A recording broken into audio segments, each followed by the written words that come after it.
Hello everyone. Welcome back to the Owned Curiosity channel. In today's video, we will take a detailed look at the hypothetical scenario of a war between two world military powers, the United States and Russia. Who would win this confrontation? So, without further ado, let's dive deep and examine the key factors that would determine the outcome if the US and Russia went to war today. Nuclear weapons. Obviously, the biggest factor is that both the US and Russia possess massive nuclear arsenals. According to estimates, the United States has around 5,800 nuclear warheads, while Russia has approximately 6,375. Both have the capability to launch nuclear ICBMs, intercontinental ballistic missile, as well as deploy submarine-launched and air-launched nukes. In an all-out nuclear exchange, both countries would likely target each other's cities and military facilities. Tens of millions could die in the initial attacks. A full-scale nuclear war would be catastrophic for both countries, and likely mean the end of modern civilization. Therefore, the nuclear capabilities of the US and Russia make conventional war unlikely and restrain the scope of any potential conflict. Neither side wants a war to escalate into a civilization-ending nuclear exchange. This doctrine of mutually assured destruction kept the Cold War, as the name suggests, cold. Conventional military strength.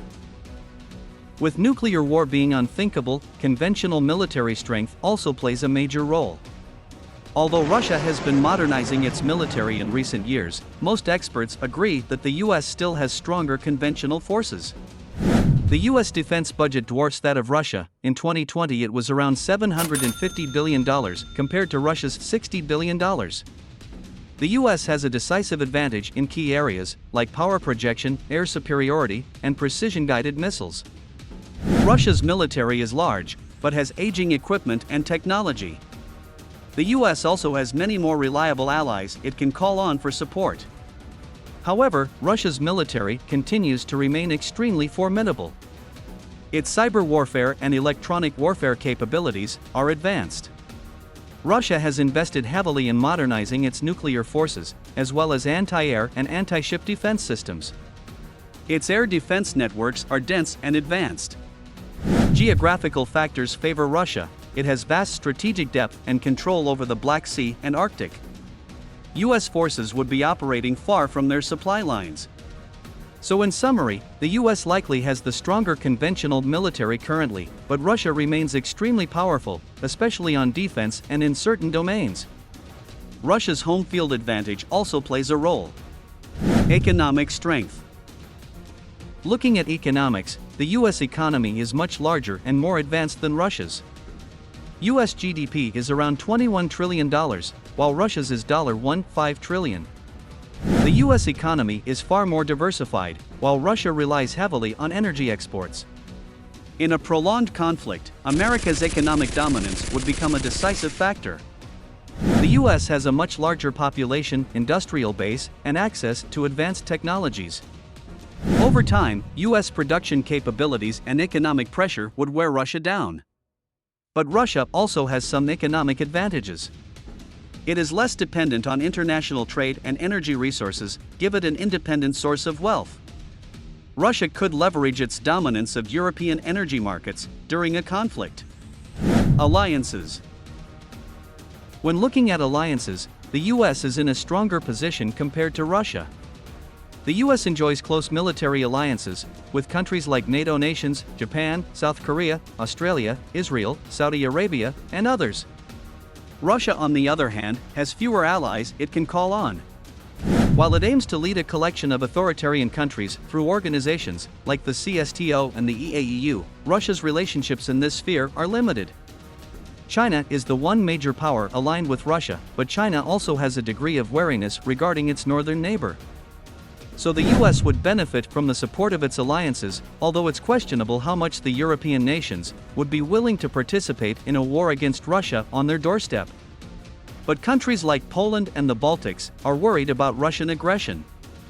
And the US alliances in the Indo-Pacific could pressure Russia from the east while it focused on fighting in Europe. Leadership and strategy. The leadership of both countries also plays a role. With Vladimir Putin firmly in power, Russia has been led by a calculating, risk-taking leader who isn't afraid to use military force to achieve his goals. He has significantly strengthened Russia's position from the turmoil of the 1990s. Putin believes the US wants to undermine Russia, so his strategy would be high-risk offensive moves combined with strategic defense. The US under President Joe Biden would likely seek to form international coalitions and isolate Putin while avoiding risky escalations. But once engaged in a war, Biden would do whatever it took to win. The advantage for the US is its very deep bench of military leadership and talent, compared to Russia's more narrow options. Conclusion. In conclusion, the US would have advantages in economics, conventional military power, and its alliance network. But nuclear weapons and Russia's formidable defenses in its homeland would likely mean neither side could win an outright victory. A war would severely damage both countries for years to come. The unknowable human factors and chance occurrences that define war could also sway the conflict in unpredictable ways. Hopefully, the potential costs make this hypothetical scenario one that remains only theoretical speculation. What are your thoughts on this hypothetical scenario? Do you think I have assessed the relative strengths of each side accurately? Let me know in the comments. And don't forget to like and subscribe to the channel if you found this video interesting. Thanks for watching, and until next time, curious minds.